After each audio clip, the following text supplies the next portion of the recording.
ouvrir le livre de l'Éternel et de le lire, il va poursuivre, aucune parole ne manquera, parce que c'est la bouche de Dieu qui a ordonné ces paroles et c'est son esprit qui a rassemblé ces paroles.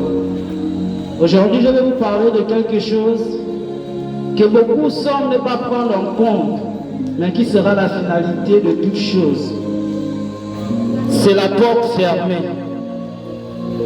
Quand je parle de la porte fermée, je vais me porter sur la grâce que Dieu nous a accordée pour notre salut.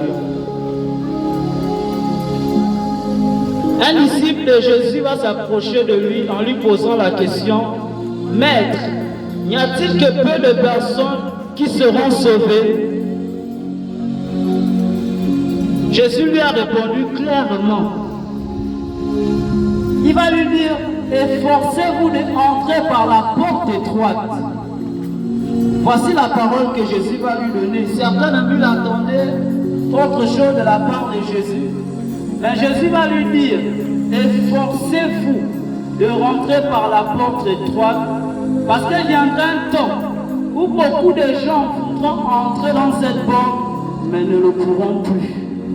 Il continue: lorsque le maître de la maison se sera levé et qui sera rentré dans la maison et qui l'aura fermé après lui, beaucoup viendront pour frapper à la porte en disant: Seigneur, Seigneur, ouvre-nous. La réponse de Jésus va choquer.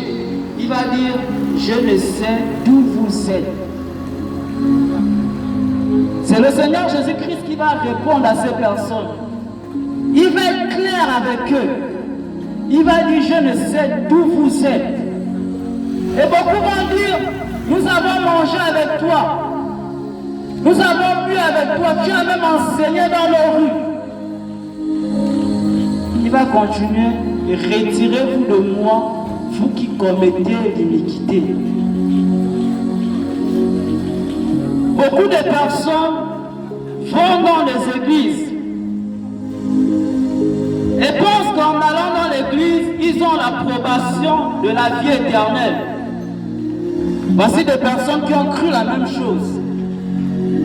Que le fait de boire avec Jésus, de manger avec lui, tout en rejetant son enseignement, ils pourront être sauvés. Jésus va leur dire: je ne sais d'où vous êtes.